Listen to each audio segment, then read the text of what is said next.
I used to wake up exhausted and go to bed defeated, and I was just at a really low point in my life.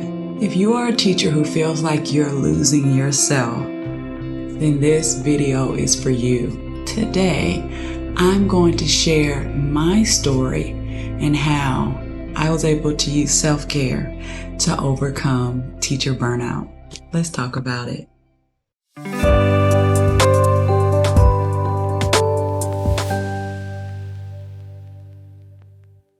Welcome to Oasis for Teachers. It's a place where teachers can overcome burnout and become a whole educator. For more resources to overcome burnout, go to oasisedservices.com. Like and subscribe to this channel. First of all, I am J.L. Waters. My name is Jamina, and I'm named after my dad, Jimmy, which the name is so interesting. It very often gets mispronounced. So I go by my initials, J.R. Waters. I have been in education for over 20 years. This is actually my 20th year. I have taught every grade except for kindergarten, pre-K through 5th grade. I have taught in private schools. I have taught in public schools. I have taught in a daycare center. I've been a director of a daycare center. And now I am continuing my education journey. I teach 3rd grade and I love it. So not only am I teaching in the classroom, but I'm also an entrepreneur. I have my own consulting business where I work with school systems and schools to educate teachers on self-care and how to overcome burnout. I also mentor teachers one-on-one to help them with their journeys. But the whole point of Oasis is a place where that teacher that is burnt out, you can come and you can get resources to help you overcome that burnout and to just become the whole educator. Because if you elevate your life, you will elevate your teaching. So there it is. That's me, or my education journey in a nutshell.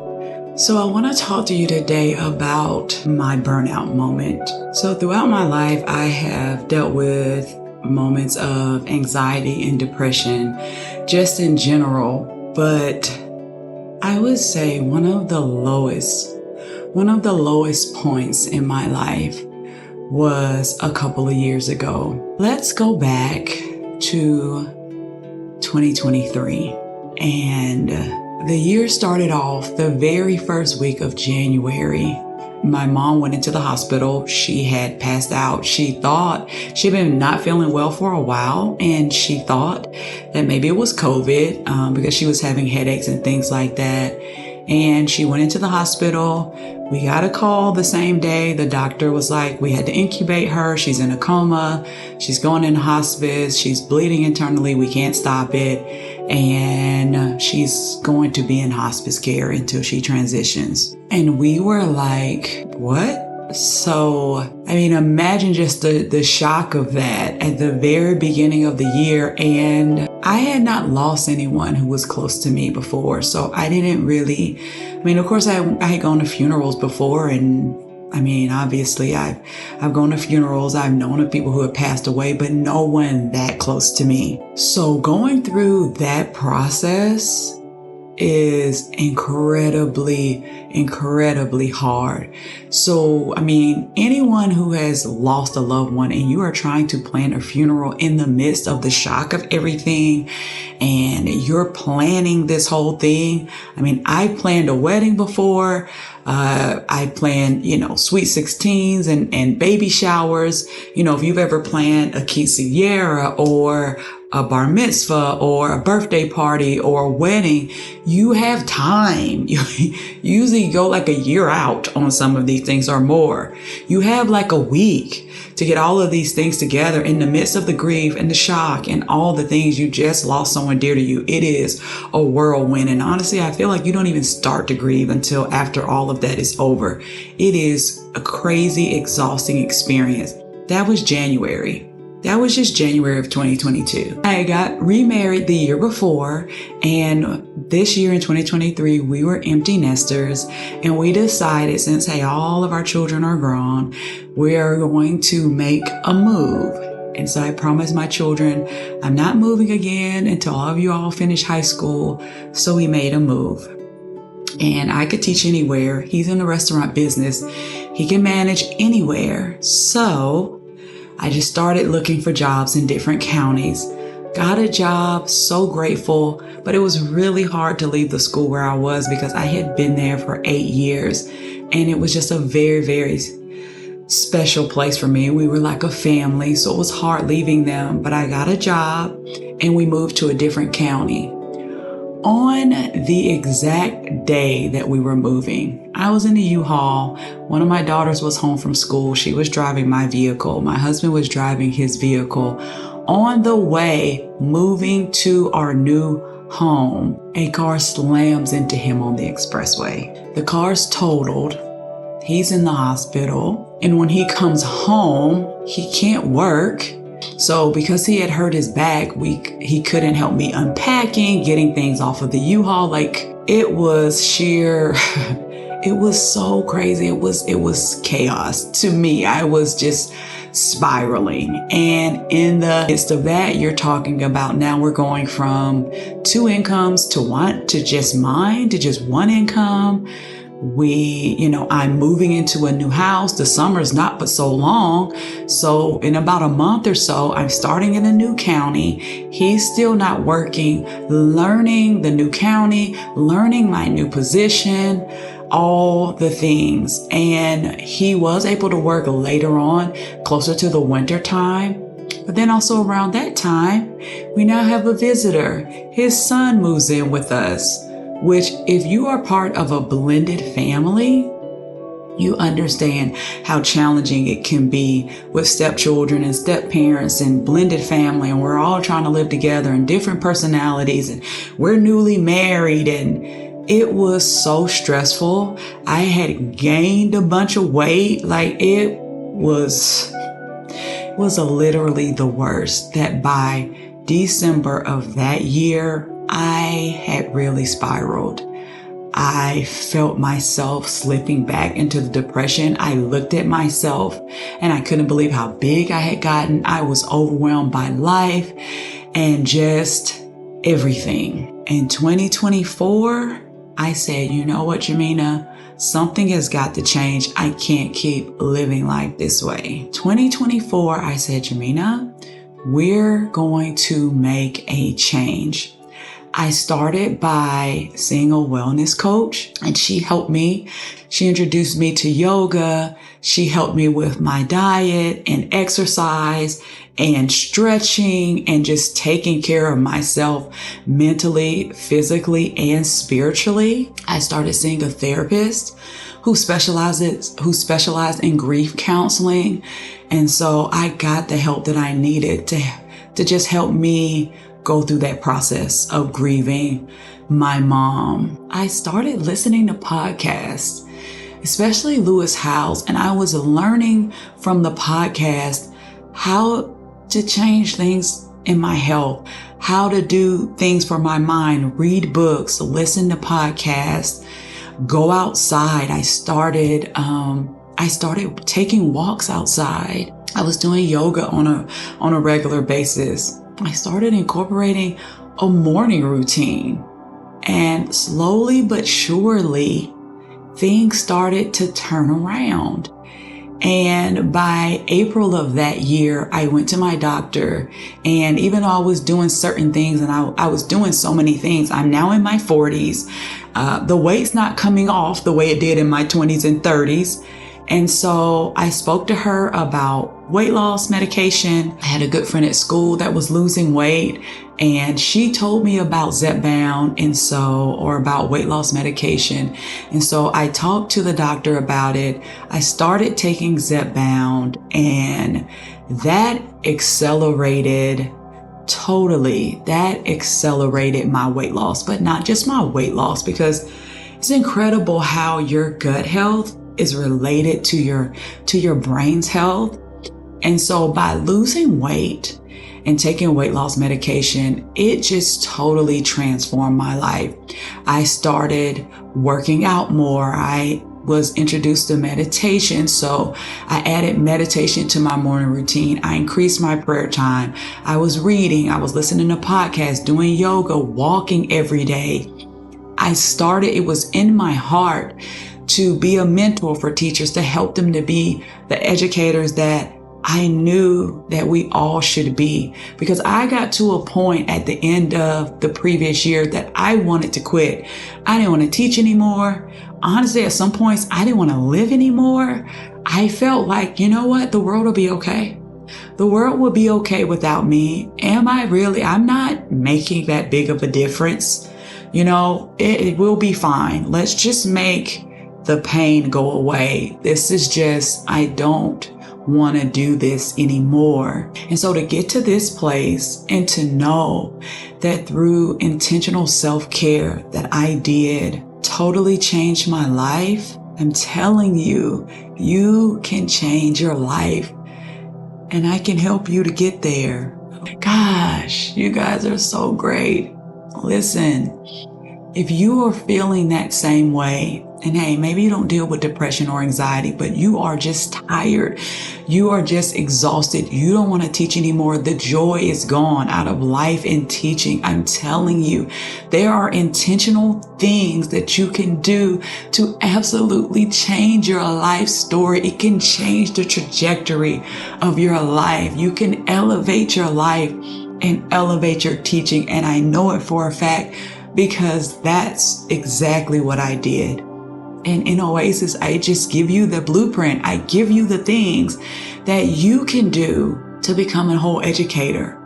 So you can keep going like you're going and be stressed and burned out and exhausted all the time.